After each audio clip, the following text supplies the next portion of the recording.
सफाई और खुशबू के साथ। मेरी कसरत तो हो गई, अब आपकी बारी। हम क्यों करें कसरत? हमारे पास है कोई और आपसे भी ज्यादा ताकतवर। कौन? नींबू जैस्मिन की ताकत के साथ। नींबू की ताकत मैल की बैंड बजाए और जैस्मिन कपड़ों को फ्रेश बनाए। मतलब हम नींबू और हम jasmine. Now coming to this topic, they told me that you have to address parents. I said I wanted to address students actually, but if parents are interested, I can. But students may get bored. I want to tell something to students and then I will address parents. Students, you should understand one thing. When you are in school, somebody looks after you. Your teacher, your parents look after you. They will tell you some good words and you really get bored. When they start sermon, your mind goes away somewhere. Because I was also a student once upon a time.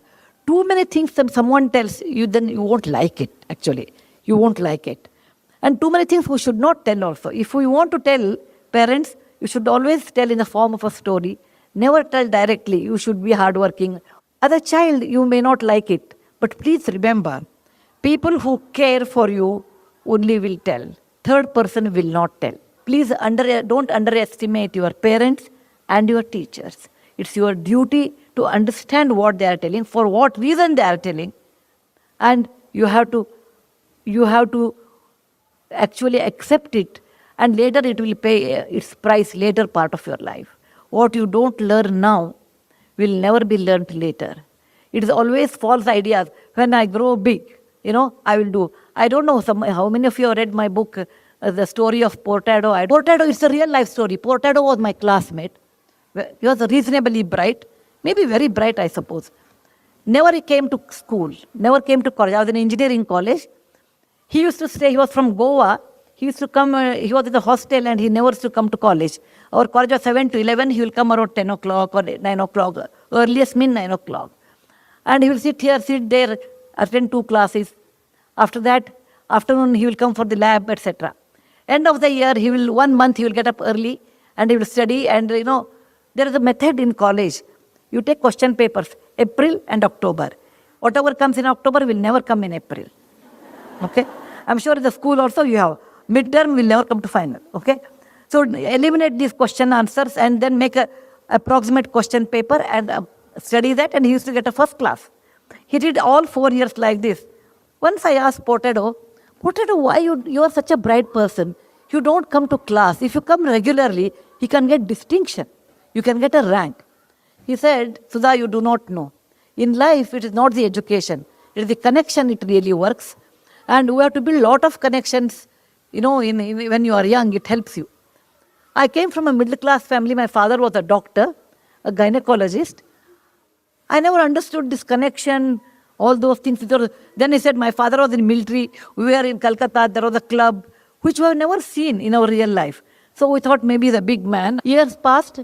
In 1972, I finished my engineering, so was Portado, and I didn't meet him for a long time. After 35 years, I think 2008 or 9, I had been to Dubai to deliver a lecture. And when the lecture was over, I saw somebody waiting for. And then he said, ma'am, I was waiting for you. I was surprised, a place like Dubai, who will wait for me? Then he said, I am Portado. I could not recognize because in 30, 40 years, people put on weight, your hair will be grey. All those physical changes will happen. So I said, Portado, I would not have recognized. I was very happy. I told him, let us sit down and talk. He said, no, I just wanted to tell you one word to you. So I was waiting. I said, what happened? He said, do you remember in college I used to bunk class? I said, of course I remember you. Portado means bunking class. He said, I used to bunk class and I joined a job. And because in those days, the moment you have BE, you used to get a job in my time. And my bosses came to know that, my subordinates came to know that I don't have knowledge. Getting a first class marks are different than knowledge. Please remember, parents, your children should be in the pursuit of knowledge than the marks. Though it's a competitive examination. I agree. It is a competitive world. Competition is 1,000 times or 10,000 times more than what time I had.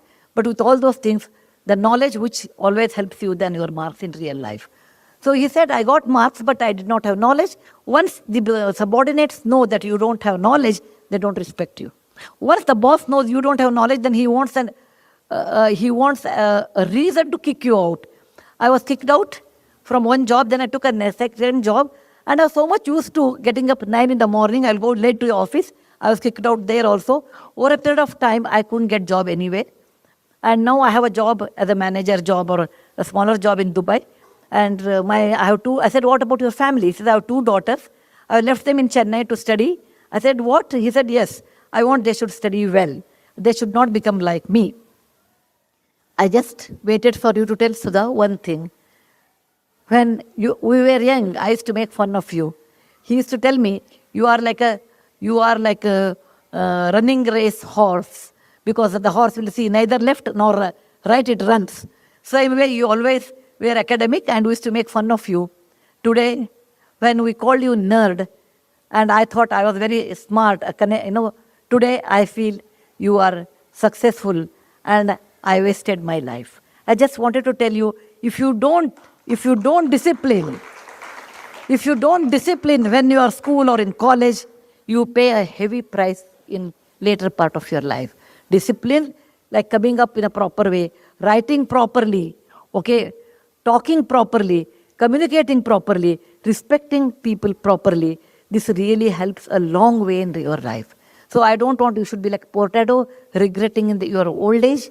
You should remember that to be successful in life, there is no shortcut. The only method is hard work and straight way. And that you have to do.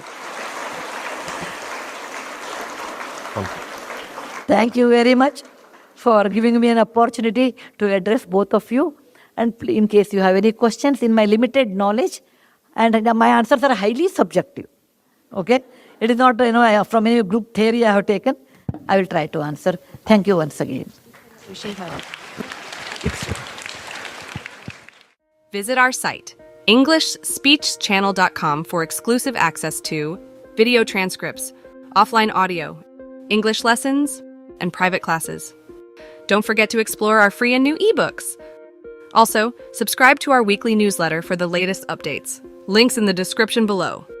Thanks for your support.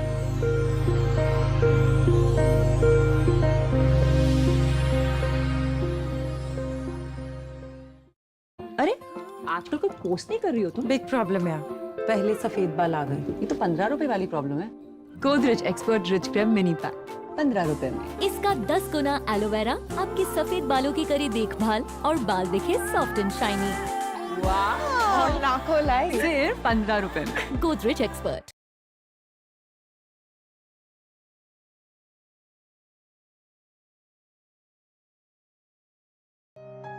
Today, we present a powerful speech by Palki Sharma, an esteemed journalist and thought leader, as she explores India's trajectory under Prime Minister Narendra Modi's leadership. With a focus on economic growth, digital advancement, and international diplomacy, Sharma provides a nuanced analysis of India's achievements and challenges. Join us to gain insights into the factors shaping India's future on the global stage. Thank you, Mr. President. Namaskar and good evening to all of you. We're debating India's path tonight, and I could wrap my argument in one sentence borrowed from the White House. Go to New Delhi and see it for yourself. But I've been given more time than that, so I will tell you what I see. Earlier this week, I was on my way to the Delhi airport. There was a lot of traffic. At one point, the car stopped. On the roadside, I saw 2 vendors. One was selling fruit, the other was selling coconut water. What caught my attention was not what they were selling, but how they were selling it. Both had a QR code prominently displayed. And every single customer walked up to them, scanned this QR code, and paid for their purchase, every single one of them. To me, this is a picture of today's India. It shows 3 developments, 3 of the many developments I shall list out tonight. Number 1 is financial inclusion. Both the vendors had a bank account linked to their mobile phone. Number 2 is internet or mobile penetration, what we call digital India. It was 15% 9 years back. It's 48% today. And number 3 is the airport traffic. It just keeps swelling even though we are at the receiving end. We see what it shows. From 67 million 9 years back to almost double now. To me, these things signify the path that India is on. The previous speakers have defined the motion well, but in case the evening drinks have kicked in, let me repeat. This House believes Modi's India is on the right path. And how do you determine if the path is right or wrong? You look at numbers, data, surveys, reports. I shall refer to all of these as I make my arguments. But I also want to dwell on something that's more personal, more important, I think, yet unquantifiable. I'm talking about the experience of living in today's India. I have lived in many Indias. The weary India where exciting policies and positions were abandoned. The self-doubting India where decisions were taken based on global opinion. And today a more confident India where the world comes for leadership and inspiration. You cannot put a premium on that. Indians are more prosperous at home and hence more confident abroad. Let me also tell you what I saw at the airport here in London, at the immigration counter. I saw Indians proudly flaunting their passport, none of the fidgeting or self-doubt of the last century. And if I may add, the immigration officer almost looked impressed. She was either a fan of India or just worried that she was holding up one of Rishi Sunak's relatives. We are proud of what we share with the world. Bollywood, masala chai, yoga, cricket. India today is a soft power giant. At the same time, India is not a timid democracy that tolerates terrorism or betrayals. When Pakistani terrorists attacked Kashmir's Pulwama, India carried out surgical strikes on Balakot. Today's India is not a pushover country. It's a world power denied. Today, invasions and colonialism are part of our history, not our identity. We are shaped by years of subjugation, not defined by them. We are excited about our global responsibilities, not wary of them. This change in confidence comes from growth at home. Which brings me to the numbers.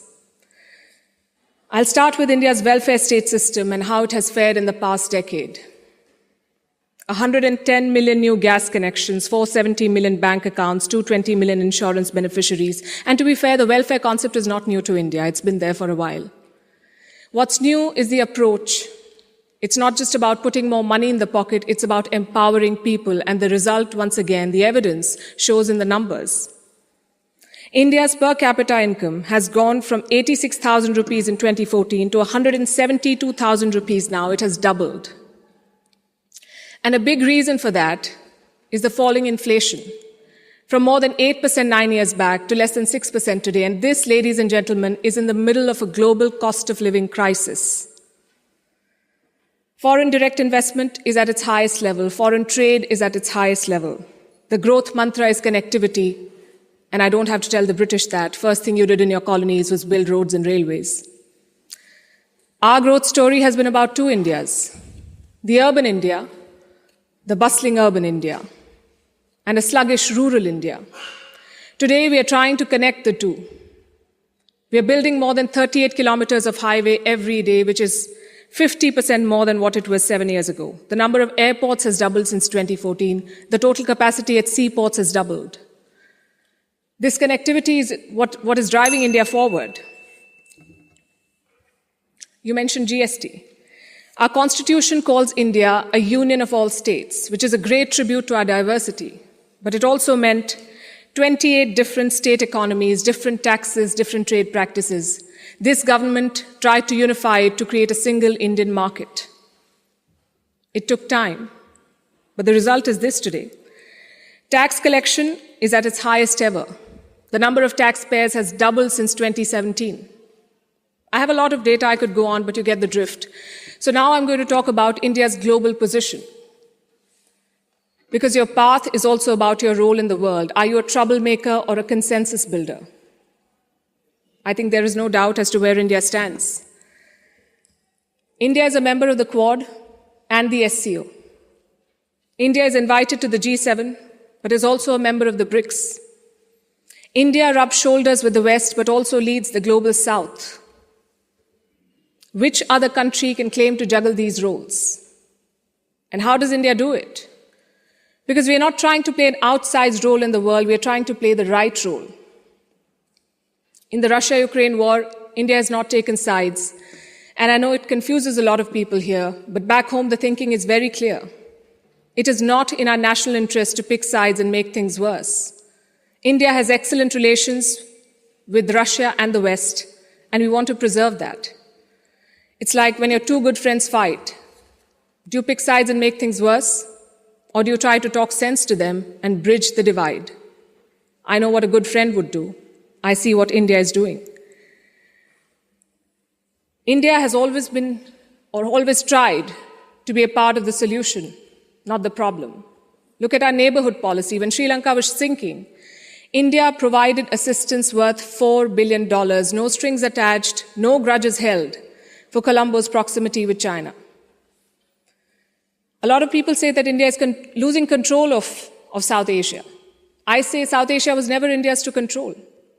New Delhi is building relations based on mutual respect and equality, and the results show beyond government interactions. Countries like Nepal and Bhutan are using India's online payment systems. Students from the neighborhood come to India for training, grants, and scholarships. This government has aced what we call Buddhist diplomacy. It is leveraging India's position as a cradle of Buddhism. All these initiatives have made India popular. The world stands with us against Chinese expansionism. The global South looks up to us for leadership. The global North looks up to us for partnership. I think that's the hallmark of great diplomacy and statecraft, when you're loved and respected in all quarters. More importantly, when you're trusted in all quarters.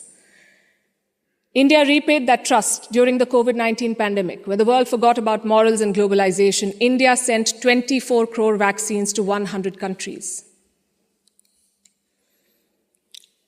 And you saw the result of that in Papua New Guinea. When Prime Minister Modi landed there, their Prime Minister touched his feet. This was not a personal gesture to a leader. This was a vote of thanks to the entire country.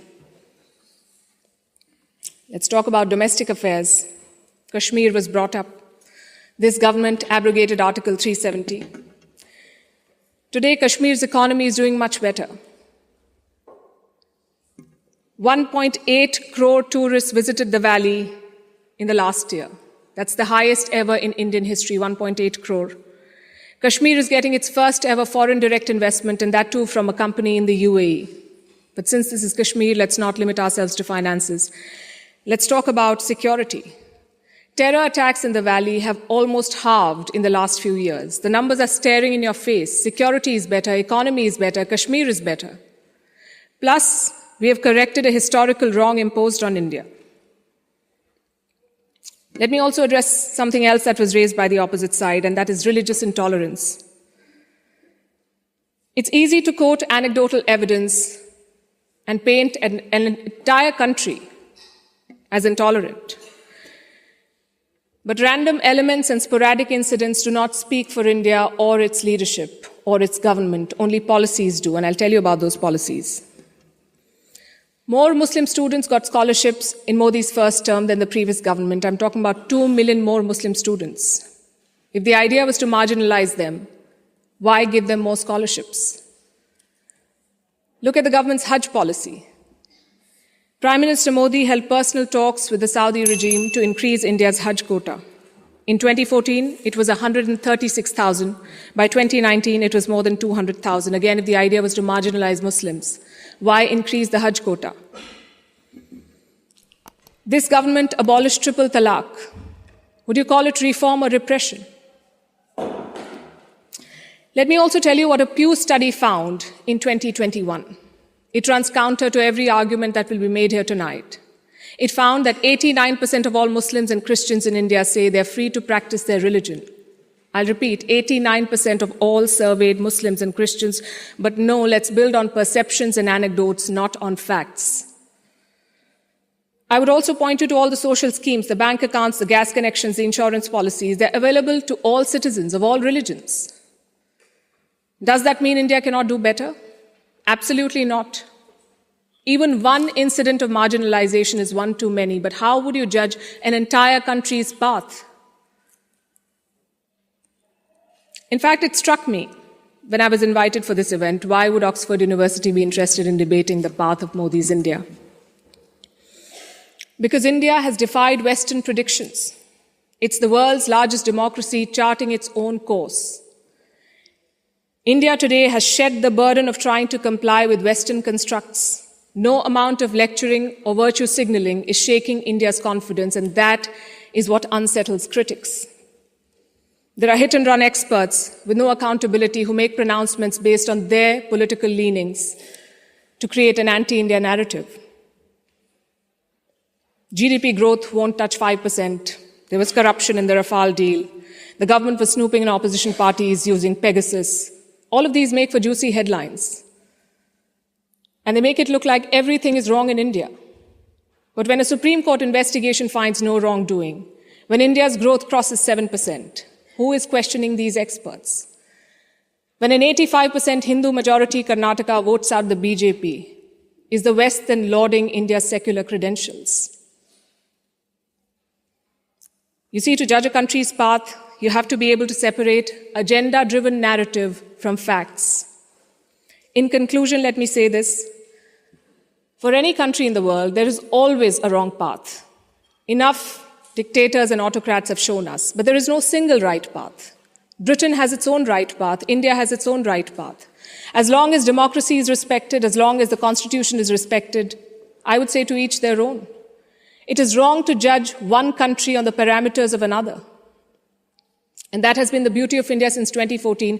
We've uplifted 140 million people out of poverty. We did so while conducting free and fair elections, dozens of them. We did so while protesting, debating, and dissenting.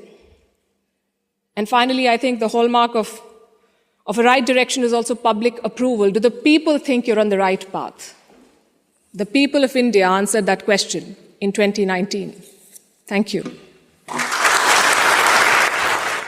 Visit our site, EnglishSpeechChannel.com, for exclusive access to video transcripts, offline audio, English lessons, and private classes. Don't forget to explore our free and new ebooks. Also, subscribe to our weekly newsletter for the latest updates. Links in the description below. Thanks for your support.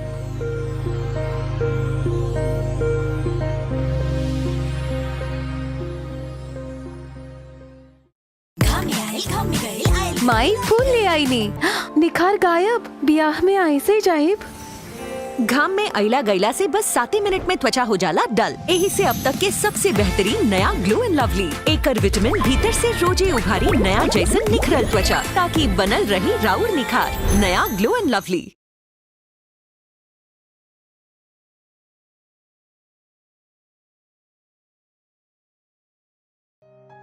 Today, we bring you an inspiring speech by Indian Prime Minister Narendra Modi at the AI Action Summit in Paris, France.